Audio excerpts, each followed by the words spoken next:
ಕರ್ನಾಟಕದಲ್ಲಿ ಡೆಂಗ್ಯೂ, ಕರ್ನಾಟಕದಲ್ಲಿ ಜೀಕಣು ಬಂದಿದೆ ಅನ್ನುವಂಥ ಮಾಹಿತಿ ಬರ್ತಾ ಇದೆ. ಪ್ರತಿ ಆಸ್ಪತ್ರೆಗಳಲ್ಲಿ ಕೂಡ ಬಹಳ ದೊಡ್ಡ ಪ್ರಮಾಣದಲ್ಲಿ ಜನ ಅಡ್ಮಿಟ್ ಆಗ್ತಾ ಇದ್ದಾರೆ. ಸರಿಯಾಗಿ ಔಷಧಿ ಸಿಗ್ತಾ ಇಲ್ಲ. ಔಷಧಿಯ ಬಿಲ್ಲನ್ನು ಜಾಸ್ತಿ ಮಾಡಿದ್ದಾರೆ. ಇದಕ್ಕೆ ಯಾವುದೇ ಕಾನೂನು ಇಲ್ಲ. ಎಷ್ಟು ಟೆಸ್ಟ್ಗೆ, ಡೆಂಗ್ಯೂ ಟೆಸ್ಟ್ಗೆ ಎಷ್ಟು ಹಣ ತಗೋಬೇಕು ಅನ್ನುವಂಥ ಸರ್ಕಾರ ನಿರ್ಧಾರ ಮಾಡಿದೆ. ಅದನ್ನು ಯಾರು ಪಾಲನೆ ಮಾಡ್ತಾ ಇಲ್ಲ. ನನಗೆ ಅನಿಸುತ್ತೆ ಡೆಂಗ್ಯೂ ಕಾರಣಕ್ಕಾಗಿ ಇವತ್ತೊಂದು ಚಿಕ್ಕ ಹುಡುಗ ಕೂಡ ಬೆಂಗಳೂರಲ್ಲಿ ಮರಣವನ್ನು ಹೊಂದಿದ್ದಾನೆ. ಅಂದರೆ ಸರ್ಕಾರದ ವ್ಯವಸ್ಥೆ ಇಷ್ಟು ಹದಗೆಟ್ಟಿದೆ, ಆರೋಗ್ಯ ಇಲಾಖೆ ಇಷ್ಟು ನಿದ್ರೆಗೆ ಜಾರಿದೆ. ಈ ಕಾರಣಕ್ಕಾಗಿ ಇವತ್ತು ಯಾವುದೇ ಕೆಲಸ ಆಗ್ತಾ ಇಲ್ಲ. ಕಾಮಗಾರಿ ಅರ್ಧಕ್ಕೆ ನಿಂತಿದೆ, ಅಲ್ಲೇ ನೀರು ನಿಂತಿದೆ, ಅಲ್ಲೇ ಸೊಳ್ಳೆಗಳು ಉತ್ಪತ್ತಿ ಆಗ್ತಾ ಇದ್ದಾವೆ. BWSSB ಸರಿಯಾಗಿ ಕೆಲಸ ಮಾಡ್ತಾ ಇಲ್ಲ. ತುಂಬ ಪೈಪ್ಲೈನ್ ಸೋರಿಕೆ ಆಗ್ತಾ ಇದೆ, ಸೋರಿಕೆಯಾಗಿ ನೀರು ನಿಲ್ತಾ ಇದೆ, ಕಚರ ನಿಲ್ತಾ ಇದೆ. ಇದು ಯಾವುದನ್ನು ಕೂಡ ಗಮನಿಸುವಂಥ ಕೆಲಸವನ್ನು ಇಲ್ಲಿರುವಂಥ ಇಲಾಖೆಗಳಾಗಲಿ ಸರ್ಕಾರ ಆಗಲಿ ಮಾಡ್ತಾ ಇಲ್ಲ. ಒಂದೇ ಒಂದು ರೌಂಡನ್ನು ಕರ್ನಾಟಕ ರಾಜ್ಯದಲ್ಲಿ ನಮ್ಮ ಮುಖ್ಯಮಂತ್ರಿ ಆಗಲಿ, ಉಪಮುಖ್ಯಮಂತ್ರಿಗಾಗಲಿ, ಮಂತ್ರಿಗಳಾಗಿ ಹೋಗ್ತಾ ಇಲ್ಲ. ಯಾವ ಜಾಗದಲ್ಲಿ ಯಾವ ಕಾಮಗಾರಿ ಅರ್ಧಕ್ಕೆ ನಿಂತಿದೆ, ಅಲ್ಲಿ ಏನು ಸಮಸ್ಯೆ ಇದೆ, ಎಲ್ಲೂ ನೀರು ನಿಂತಿದೆ, ಎಲ್ಲಿ ಉತ್ಪತ್ತಿ ಆಗ್ತಾ ಇದೆ ಮಾಡ್ತಾ ಇಲ್ಲ.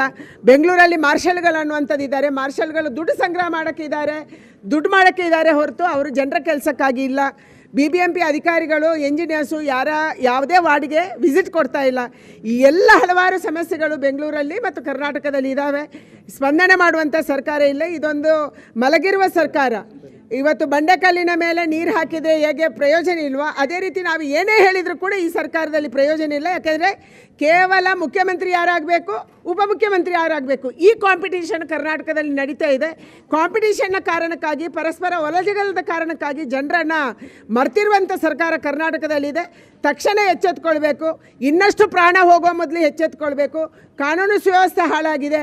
ಇಷ್ಟೊಂದು ರೇಪ್ ಕೇಸಸ್ ನಡೀತಿದೆ, ಮರ್ಡರ್ ನಡೀತಿದೆ, ಹಾಡುವಾಗಲೂ ಮರ್ಡರ್ ಮಾಡ್ತಿದ್ದಾರೆ. ಆದರೂ ಕೂಡ ಕೇಳೋರಿಲ್ವನ್ನಂಥ ಸ್ಥಿತಿ ನಿರ್ಮಾಣ ಆಗಿದೆ. ಅದಕ್ಕಾಗಿ ಮುಖ್ಯಮಂತ್ರಿಗಳೇ ಇನ್ನಾದರೂ ಎಚ್ಚೆತ್ಕೊಳ್ಳಿ.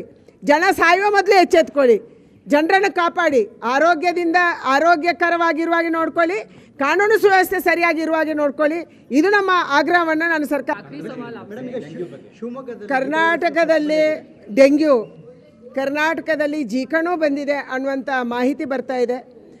ಪ್ರತಿ ಆಸ್ಪತ್ರೆಗಳಲ್ಲಿ ಕೂಡ ಬಹಳ ದೊಡ್ಡ ಪ್ರಮಾಣದಲ್ಲಿ ಜನ ಅಡ್ಮಿಟ್ ಆಗ್ತಾ ಇದ್ದಾರೆ. ಸರಿಯಾಗಿ ಔಷಧಿ ಸಿಗ್ತಾ ಇಲ್ಲ.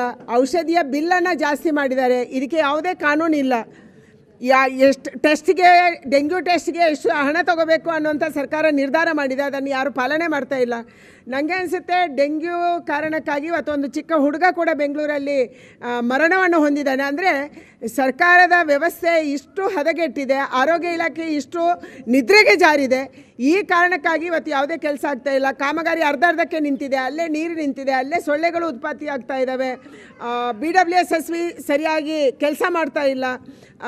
ತುಂಬ ಪೈಪ್ಲೈನ್ ಸೋರಿಕೆ ಆಗ್ತಾ ಇದೆ, ಸೋರಿಕೆಯಾಗಿ ನೀರು ನಿಲ್ತಾ ಇದೆ, ಕಚರ ನಿಲ್ತಾ ಇದೆ. ಇದು ಯಾವುದನ್ನು ಕೂಡ ಗಮನಿಸುವಂಥ ಕೆಲಸವನ್ನು ಇಲ್ಲಿರುವಂಥ ಇಲಾಖೆಗಳಾಗಲಿ ಸರ್ಕಾರ ಆಗಲಿ ಮಾಡ್ತಾ ಇಲ್ಲ. ಒಂದೇ ಒಂದು ರೌಂಡನ್ನು ಕರ್ನಾಟಕ ರಾಜ್ಯದಲ್ಲಿ ನಮ್ಮ ಮುಖ್ಯಮಂತ್ರಿ ಆಗಲಿ, ಉಪಮುಖ್ಯಮಂತ್ರಿಗಾಗಲಿ, ಮಂತ್ರಿಗಳಾಗಿ ಹೋಗ್ತಾ ಇಲ್ಲ. ಯಾವ ಜಾಗದಲ್ಲಿ ಯಾವ ಕಾಮಗಾರಿ ಅರ್ಧಕ್ಕೆ ನಿಂತಿದೆ, ಅಲ್ಲಿ ಏನು ಸಮಸ್ಯೆ ಇದೆ, ಎಲ್ಲೂ ನೀರು ನಿಂತಿದೆ, ಎಲ್ಲಿ ಉತ್ಪತ್ತಿ ಆಗ್ತಾ ಇದೆ ಮಾಡ್ತಾ ಇಲ್ಲ. ಬೆಂಗಳೂರಲ್ಲಿ ಮಾರ್ಷಲ್ಗಳು ಅನ್ನುವಂಥದ್ದು ಇದ್ದಾರೆ. ಮಾರ್ಷಲ್ಗಳು ದುಡ್ಡು ಸಂಗ್ರಹ ಮಾಡೋಕ್ಕೆ ಇದ್ದಾರೆ ಹೊರತು ಅವರು ಜನರ ಕೆಲಸಕ್ಕಾಗಿ ಇಲ್ಲ. BBMP ಅಧಿಕಾರಿಗಳು, ಎಂಜಿನಿಯರ್ಸು ಯಾವುದೇ ವಾರ್ಡ್ಗೆ ವಿಸಿಟ್ ಕೊಡ್ತಾ ಇಲ್ಲ. ಈ ಎಲ್ಲ ಹಲವಾರು ಸಮಸ್ಯೆಗಳು ಬೆಂಗಳೂರಲ್ಲಿ ಮತ್ತು ಕರ್ನಾಟಕದಲ್ಲಿ ಇದ್ದಾವೆ. ಸ್ಪಂದನೆ ಮಾಡುವಂಥ ಸರ್ಕಾರ ಇಲ್ಲ. ಇದೊಂದು ಮಲಗಿರುವ ಸರ್ಕಾರ. ಇವತ್ತು ಬಂಡೆಕಲ್ಲಿನ ಮೇಲೆ ನೀರು ಹಾಕಿದರೆ ಹೇಗೆ ಪ್ರಯೋಜನ ಇಲ್ವೋ, ಅದೇ ರೀತಿ ನಾವು ಏನೇ ಹೇಳಿದರೂ ಕೂಡ ಈ ಸರ್ಕಾರದಲ್ಲಿ ಪ್ರಯೋಜನ ಇಲ್ಲ. ಯಾಕೆಂದರೆ ಕೇವಲ ಮುಖ್ಯಮಂತ್ರಿ ಯಾರಾಗಬೇಕು, ಉಪಮುಖ್ಯಮಂತ್ರಿ ಯಾರಾಗಬೇಕು, ಈ ಕಾಂಪಿಟೀಷನ್ ಕರ್ನಾಟಕದಲ್ಲಿ ನಡೀತಾ ಇದೆ. ಕಾಂಪಿಟೀಷನ್ನ ಕಾರಣಕ್ಕಾಗಿ, ಪರಸ್ಪರ ಒಲಜಗಲದ ಕಾರಣಕ್ಕಾಗಿ ಜನರನ್ನು ಮರ್ತಿರುವಂಥ ಸರ್ಕಾರ ಕರ್ನಾಟಕದಲ್ಲಿದೆ. ತಕ್ಷಣ ಎಚ್ಚೆತ್ಕೊಳ್ಬೇಕು. ಇನ್ನಷ್ಟು ಪ್ರಾಣ ಹೋಗೋ ಮೊದಲು ಎಚ್ಚೆತ್ಕೊಳ್ಬೇಕು. ಕಾನೂನು ಸುವ್ಯವಸ್ಥೆ ಹಾಳಾಗಿದೆ.